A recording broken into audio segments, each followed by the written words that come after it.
All right, hello again, everybody. Welcome back to Airbus 320 Tech Talk. What do all those buttons do? Thank you again so much for joining me. The topic of today's discussion is going to be the cabin pressurization panel page on the A320 status display, synoptic discussion we've been having.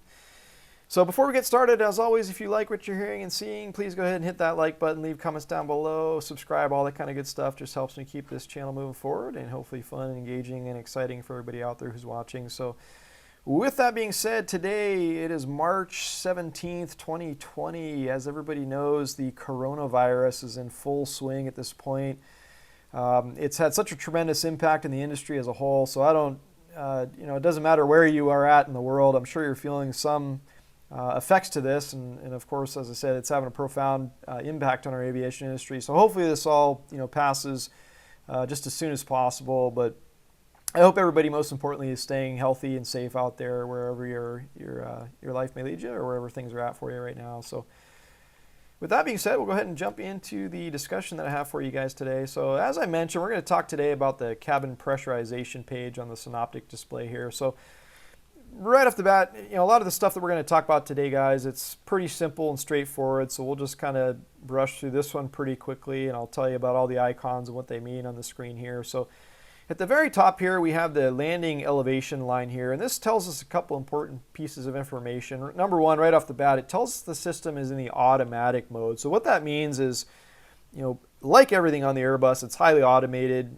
When we jump into the airplane, we program, a departure into the destination, the airplane will automatically look at the aircraft or the airport database, let's say, and it'll figure out, what is the landing elevation of this airport that we're going to go and operate into. And with that data, it actually regulates and controls like all the programming for the pressurization that it applies to the aircraft as we take off, go up to cruise, and we come down and land, wherever we're going to be at. So this, of course, the characters on the right of that indication right there just tell us that the landing field elevation in this case is at 0 feet, or in other words, that we were operating to an airport that was around the sea level, elevation, let's say. So once again, system is in the auto mode. Landing field elevation right here. Some variations that you could see here if you were operating the airplane in the manual pressurization mode. You would see an indication here that would depict that. And once again, the manual mode is the instance where we have to go up in the overhead, and there's a little knob up there where we can actually manipulate the landing field elevation that we're going to now, instead of the airplane figuring out on its own, we're going to tell it the landing field elevation wherever we're operating into. So it is very rare that we do operate the airplane in the manual mode. I've never seen that yet in 3 years of operating this thing. So not to say that it can't happen or it doesn't happen, but just a little bit of extra detail about the landing elevation line up here. Immediately down from there, we have these 3 dials right here. And the interesting thing about these indications right here to me is that the Airbus has actually planted some of these portions of information on different pages. So we've actually got this same data displayed to us on the cruise page, for example, but they just made these nice, like, kind of neat looking graphics for us. Maybe we feel like we want to look at dials for some reason to kind of tell us what the airplane is doing, but we don't really come to this page a lot to specifically look at these indications right here, let's just say, but they are here. So, just going from the left to the right, this is the delta P, or the cabin differential. So in other words, the relation of the cabin pressurization, or what's occurring inside of the aircraft as opposed to what's happening on the outside of the airplane. So in this case here, we're up at cruise altitude somewhere in the high 30,000 feet, and we have a cabin pressure differential of 7.9 psi to every 1 psi, let's say, that's happened on the outside of the airplane. So it makes sense. There's a very high relative pressure inside the airplane as compared to what exists in the outside atmosphere, outside the pressure vessel, as you would assume, being high up in the atmosphere. So that all kind of makes sense there. The next one over to the right there is the cabin vertical speed. So this is the rate of change that the aircraft cabin altitude is actually climbing or descending. You can see here that the indication is actually pegged right at 0. This is very typical. When you get up to cruise and the cabin pressurization stops fluctuating or adjusting itself, let's say, and let's say we're in turbulent air. There's really not a whole lot of movement on the vertical speed there, as you would assume. But if you were to watch this indication when you were climbing the airplane or descending it, you would see this needle depict that, whether or not the cabin once again was climbing or descending. And then the The indication immediately to the right of that is the cabin altitude. So at this point in time, our cabin altitude is behaving as if it's about, or 5,700 feet, let's say. And, once again, if you don't have the general base level understanding, just a little bit about aircraft pressurization and how it works. I mean, remember on the outside of the airplane, we have this very non-dense air, very low pressure air. Of course, when you go up, high in the atmosphere, we as humans, we cannot breathe this very light air on its own. So we have to, pump this airplane into the air. Basically have to. We are making a different environment inside the pressure vessel that is the airplane, so that we as humans, can have enough oxygen to breathe and we can function as we normally do.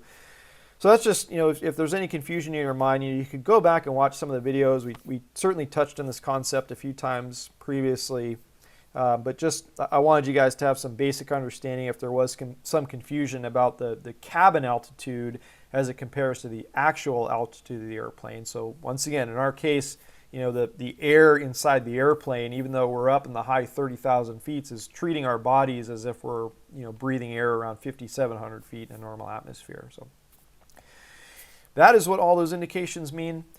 Moving down from there, this big rectangular box here is actually a very loose representation of the cabin itself and the whole of the pressure vessel, let's say. So one of the first things that I'll tell you on the inside here, we have an indication at this point in time. It says SYS1. It just means that the cabin pressurization controller is using the number 1 controller at this point in time. And if you remember, there's actually 2 cabin pressurization controllers on the Airbus, and of course it's there for the case of redundancy. They both kind of back each other up, or one could take over if one failed. But these the System 1 and the System 2 actually it swaps automatically every single flight operation. So each time you go, you take the airplane out, you fly it, you go and land again, it automatically switches just to give each system a chance to work, and it would, of course, alert you if something was wrong with one of them. You'd figure this out more quickly, let's say, than if you were just, the plane was designed to always operate with the, one system, let's say, every time we went out and flew it. And, one little really small side comment I'll make about the System 1 and System 2, indication here. I think I told this story previously, but, a lot of times we'll show up to the airport and, you'll sit down with the captain, you'll start briefing, about who wants to take what leg. And, a lot of times, you're like, hey, I don't care who flies the first leg, or I don't care who takes this leg, because we usually start, we alternate one leg, one's pilot flying, one's pilot monitoring kind of thing. So one of my favorite captains, I would always jump in the airplane with him. We would never be able to decide who was going to fly first. So he would just say, all right, we're going to go to the cabin pressurization page, and whatever, if it's on System 1, it'll be my leg. If it's on System 2, it'll be your leg. So just kind of a neat little fun little side fact. Has nothing to do with the pressurization system, but just one little nuance I wanted to tell you guys a little bit about. So moving down from here, though, we have a couple more indications. Down here, these are the vent indications for the inlet and the outlet of the avionics ventilation system on the airplane. And once again, there was a couple videos back, we talked about this pretty in depth, so go back and watch that if you want a little more in-depth information on just how that system operates and what it's doing. But here, up at cruise altitude, as we would expect, both the inlet and the outlet vent valves are closed, so we're trying to keep the pressurization inside the airplane. And once again, the airplane is actually cooling the avionics with this skin venting system to kind of get some of the heat overboard. So as we would expect, like I said, these doors are just closed off. This is a normal indication in this phase of flight. Moving to the right of there, the needle here indicates the position of the cabin outflow valve. So the cabin outflow valve, if you don't recall from previous discussions as well, it allows a certain amount of air to leave the pressure vessel at a certain rate. So the valve will modulate depending on if we want to allow more air to leave the cabin at a quicker rate, or we want to try to preserve the air that's inside the cabin. And one little specific thing I wanted to point out and call your guys' attention to with regard to this indication, I think it's really neat that Airbus put the attention to detail in this just to depict this properly. But one thing, if you recall from just the general way that all these aircraft that pressurize in this manner, they're actually designed, is that there's actually a slow or calibrated leak, let's say, that's designed into the system so that it's always venting some small amount of air overboard the cabin, let's say. So we're never completely closing that cabin outflow valve at all. Just, part of the, let's say the safety mechanism in a way, or just part of the way that you're always wanting to kind of circulate fresh air throughout the cabin as a whole. And this is kind of one way that it does that. But as I said, I just wanted to call your attention to the fact that if you zoom in really close here, you'll see that this needle actually doesn't form a complete closure with the graphic here. So like I said, kind of a nerdy thing that only somebody like myself would probably notice, but it does depict that there's going to be this little amount of opening in the system, even when the valve is in like the fully like closed off position, let's say. So that's just what this is indicating and showing us here at this point in time. And on the right hand side here, we have this indication, the safety valve is what this is. And this is a pressure in, let's say, an automatic overpressuring safety mechanism that's designed into the airplane. And another video that we if you go back and watch some of the segments, we talked about the pressure bulkhead on the back end of the structure that is the pressure vessel that that makes up the airplane. And there's actually this safetying mechanism in place, like I said, that if there was to be some sort of blockage in the system, we weren't able to vent this high pressure overboard in any other way, the system is calibrated to automatically, like in a spring-loaded fashion, allow the safety valve to open up and release that pressure before we do any sort of structural damage to the airplane or crack it or do any sort of damage to the plane that could be really hazardous to us as we're out there flying around. So, as you would expect, most of the time you never see any other indication on this safety valve here other than green, closed, unless we've had some sort of sincere malfunction with the pressurization system on the airplane. So those are what all those indications stand for there. And the final two that we're going to talk about here is just the little Pack 1 and Pack 2 and the green triangles here. This just shows us how we're getting pressurization into the airplane. And in this case, the green triangles just mean that we're getting good flow through the pack. So they're both doing the job of pressurizing the airplane in this instance. And I wish I had a few more graphics to show you guys, but if there wasn't flow through the packs and they weren't doing their job, these triangles will actually change to amber. And you'll kind of see this on the ground, when you make changes to the bleed system, you'll see them momentarily, kind of shut off or close off. And if any of folks have been, let's say in the back of an Airbus when they're starting the engines, part of the normal thing that happens is the pack flow control valves close as a part of that process there. So, when you're in the back of an airplane or an Airbus anyways, like next time, take notice of this. When the pilots are starting the engines, you can actually physically hear the airflow through the cabin change. And that's just, these packs like physically not getting the airflow through them at this point in time. And, that's probably way more data than I didn't need to overwhelm you with maybe at this point in time. But just to kind of tie it all forward and reiterate once again, we do at times see different indications about what's happening with our packs on this screen here if we ever need to know for whatever reason what's happening there. So that ties up the section on the cabin pressurization synoptic page there. As always, if you guys have some questions about any of this stuff, please leave them down in the comment section. I'll do my best to field them. So with that being said, I'm going to jump into the Q&A section here. So I'll go ahead and pull up a message that I got a week or so ago from another viewer. So Brian A., first of all, thank you so much for tuning into the channel, and thank you very much for writing in this question.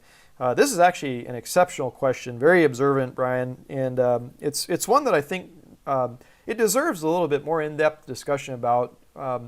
As you'll see in a minute here, you'll see why. But he was making a comment on the video where I talked about the engine manual start panel. There was a really brief part of the discussion there where I talked about pilots actually pulling circuit breakers in the flight deck. And Brian's question and comment that he makes here more specifically is he says, "I had no idea that pilots even needed to pull circuit breakers, except maybe in some extreme emergency situation, especially the ones on that panel. They are all pretty important." As I said, Brian, this is absolutely 100% spot on. You are 100% correct in the fact that pulling of circuit breakers anytime really we're in the airplane, but certainly when we're out there flying the airplane around, it can present a very hazardous situation to the pilots. And just to build on your observation and what you're saying, it's just this whole concept that we're never up in the flight deck just kind of trying things out and experimenting and just kind of making a guess or taking a stab at what we think might be the problem we're never, once again, just taking a guess and, let's try to pop this circuit breaker and do this in a haphazard fashion. It's always, got to be, as at the direction of some sort of structured guidance. And, we'll kind of build on this in a second here, but I wanted to bring up a slide and talk a little bit about this AirAsia 8501 crash. I went through recurrent training about a week ago at my air carrier. We spent a lot of time picking this accident apart. And there's a lot of good takeaway, a lot of lessons to be learned here. But what I'm going to talk about in a second just drives home this point about why we don't want to be pulling circuit breakers up there. And this was actually, unfortunately, a sad part of the evolution of this story and how it all unfolded for these folks. And as you guys know, most of you that are probably watching this, my channel here, you're probably up on your stuff and you're probably aware of this AirAsia 8501 crash. It was an A320 that went down in Southeast Asia somewhere. I'll leave a link in the description to another YouTube video where you can kind of see a little animation and get a little bit more in-depth detail on the circumstances of the crash. But just what I want to talk about here, and as I said, as it relates to the circuit breaker issue, to give you a little bit of backstory, this started on the ground for these folks when they were at the gate. They had maintenance come out to try to troubleshoot a maintenance message that kept populating, and the maintenance folks were actually behind the pilots pulling some circuit breakers, trying to do some system resets. And they were more or less successful, like in this instance, of resetting what they needed to reset to get the airplane underway and send it off to its destination. But the captain just happened to be very observant. He was paying attention to what the maintenance folks were doing on the ground there. So fast forward, an hour or two, whatever it was, into the phase of flight where they're up at cruise now, and this same situation represents itself to the crew. And I would have to go back and read like the entirety of the report. But it was something like the message had, it populated, the ECAM told them to do something, they took the action, it repopulated, and they did the same thing basically like 3 times in a row. And on the 4th time when this message repopulated, for whatever reason, the captain decided that he was going to get out of his seat and he was going to try to basically attempt the same reset that the maintenance folks had on the ground that he had observed. So he kind of did this action outside the guidance of any like maintenance procedures or book procedures or anything like that while they were flying the airplane around. And of course, as this manifested, when he pulled these circuit breakers, it pretty severely degraded the flying condition of the airplane in the sense that it knocked out some of the very important flight control computers that anybody that knows anything about an Airbus, how important these things are to keeping the airplane flying, quote unquote, normally as we're used to operating it every day when we're out there, they're flying this thing. So in a split second, they kicked the airplane out of normal mode. It went into alternate law, all sorts of, not funny stuff, but, things that caught the crew off guard started to occur. And the airplane, essentially dropped down to a quite degraded level of performance, let's say, and this really overwhelmed the first officer, who was the only one seated at this point in time. And he, from a human factor standpoint, he must have been overloaded. He was confused. Very sadly, he was responsible for putting this airplane into a stall that they were not able to recover from. And very sadly, as I said, this aircraft met the demise that it did, and all these poor folks passed away in this crash, most unfortunately. But to bring this all full circle, and hopefully where I'm going with all this makes sense to you guys, is just the fact that, we're never up there, just pulling circuit breakers because things like this can happen. And this was, I don't want to say a perfect storm, but there was kind of a lot of elements that kind of stacked up in this crew that led them, down this track. And as affected this outcome that it essentially ended up happening. So hopefully that makes sense to you guys and just drives home that point, like we said, that, we're not doing things in this fashion. I think I've said it probably 3 or 4 times now, and I think you guys get the idea. But there are some exceptions to the circuit breaker pulling rule, and I want to talk about those a little bit more in depth here. If there's an ECAM that pops up that tells you to pull a specific circuit breaker and you're in flight, and that's what it wants you to do, it's designed in this way to tell you to do these things for a certain reason. So of course, in this instance, it is okay in that circumstance to go ahead and try to reset the circuit breaker.